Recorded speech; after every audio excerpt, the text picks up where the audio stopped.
Good morning dear students. आप सभी का हमारे educational channel English with Narendra sir में एक बार पुनः स्वागत है। आज हम पढ़ने जा रहे हैं हमारे इंग्लिश की टेक्स्ट बुक फर्स्ट फ्लाइट के पोइट्री सेक्शन से थर्ड चैप्टर, जिसका टाइटल है a tiger in the zoo. Dear students, इस पोइम के अंदर जो पोइट है वो दो टाइगर्स के बीच में एक तुलनात्मक विवरण प्रस्तुत कर रहा है। और दोनों टाइगर की सिचुएशन क्या है कि एक टाइगर तो कहाँ है, जू के अंदर है, चिड़ियाघर में है, और दूसरा टाइगर अपने नेचुरल हैबिटेट अर्थात जंगल के अंदर है। तो यहाँ कवि इस पोइम के माध्यम से बताना चाह रहा है कि जो जू के अंदर वाला टाइगर है उसके मन में क्या विचार चल रहे हैं। अगर वो नेचुरल हैबिटेट में होता अर्थात जंगल में होता तो वो कैसा फील करता, कैसा महसूस करता, या उसकी एक्टिविटीज़ क्या होती। और कहीं ना कहीं इस कविता के माध्यम से, इस पोइम के माध्यम से जो पोइट है वो हमें एक मैसेज भी देना चाह रहा है। वो ये मैसेज देना चाह रहा है कि चाहे इंसान हो, चाहे कोई एनिमल हो या कोई भी हो, सबको अपनी अपनी फ्रीडम अर्थात आज़ादी बड़ी प्यारी है। कोई भी लॉक्ड नहीं रहना चाहता, कोई भी किसी के गुलामी या दास्ता के अंदर नहीं रहना चाहता। तो आइए हम चैप्टर की शुरुआत करते हैं। This poem contrast a tiger in the जू with the tiger in its natural habitat. ये जो पोइम है एक कॉन्ट्रास्ट प्रस्तुत करती है, यानी कि एक तुलनात्मक विवरण प्रस्तुत करती है। किस किस के बीच में? एक टाइगर जो जू के अंदर है उसके बीच में, और जो दूसरा टाइगर उसके नेचुरल हैबिटेट अर्थात जंगल के अंदर है उसके बीच में। दोनों टाइगर्स के बीच में एक तुलनात्मक विवरण है यहाँ पे। The poem moves from the zoo to the jungle. ये जो पोइम है ये आगे बढ़ जाती है जू से जंगल की तरफ, एंड बैक अगेन वापस आ जाती है टू द जू यानी चिड़ियाघर की तरफ। Read the poem silently once. एक बार इस पोइम को चुपचाप पढ़िए। एंड से, और कहिए, बताइए, which stanzas speak about the tiger in the zoo. कौन कौन से ऐसे स्टेंजाज हैं जो कि बताते हैं उस टाइगर के बारे में जो कि जू के अंदर है। एंड विच इज वंस, और कौन से ऐसे स्टेंजाज हैं speak about the tiger in the jungle, उस टाइगर के बारे में बताते हैं जो कहाँ पे है, जंगल में है अर्थात फॉरेस्ट में है। फॉरेस्ट तो वैसे ही इंग्लिश का वर्ड हो गया।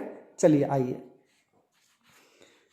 ही stocks in his vivid stripes the few steps of his cage on pads of velvet quite in his quiet rage। देखिए, he stalks का मतलब क्या हो गया? घूमना, विचरण करना, है ना। तो जो यहाँ पे जो टाइगर की बात हो रही है वो टाइगर कहाँ पे है? जू के अंदर वाले टाइगर की बात हो रही है। he stalks in his vivid stripes, वह घूम रहा है, विचरण कर रहा है। कहाँ पे?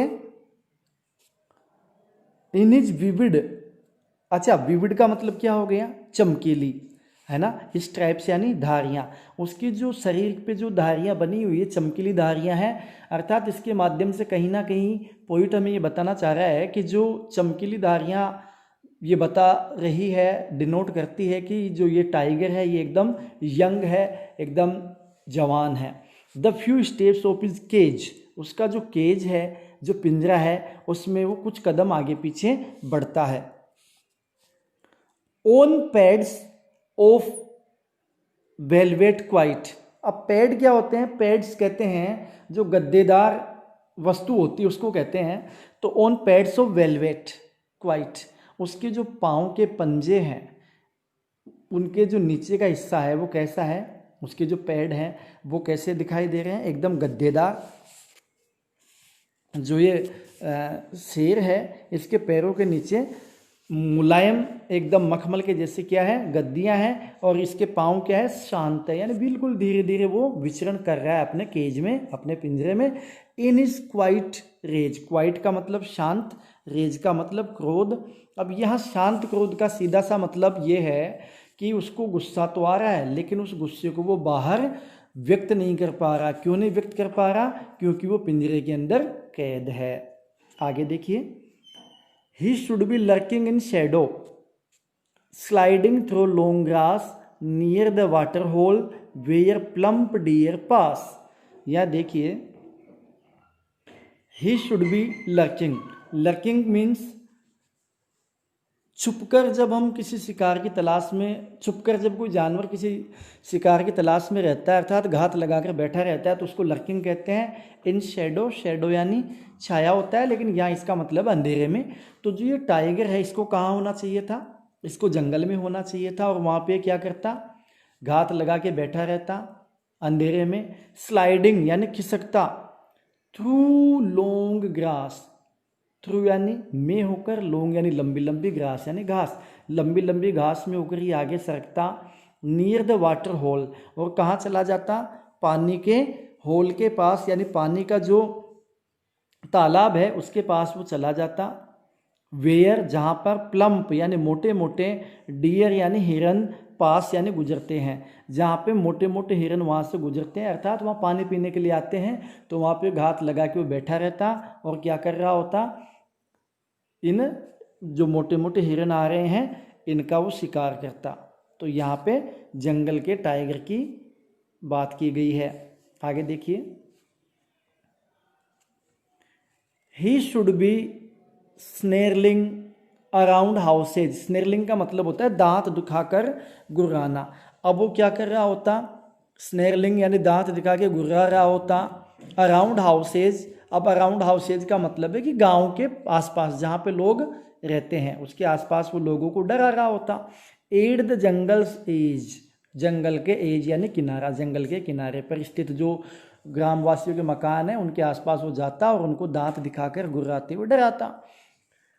Bearing his white fangs, baring का मतलब दिखाना, हिज वाइट फैंग्स उसके सफ़ेद सफ़ेद दांत दिखाता, हिज क्लोज पंजे दिखाता, टेरराइजिंग द विलेज और गांव के लोगों को डराता।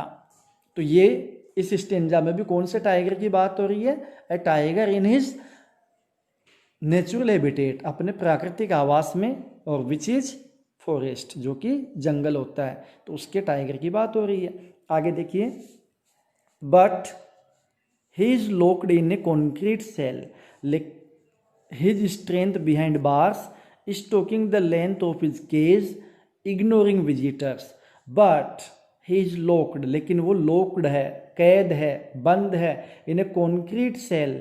कॉन्क्रीट यानी जो रोड़ी और सीमेंट से बनी हुई है, सेल यानी कोठरी बनी हुई है, उसमें ये क्या है?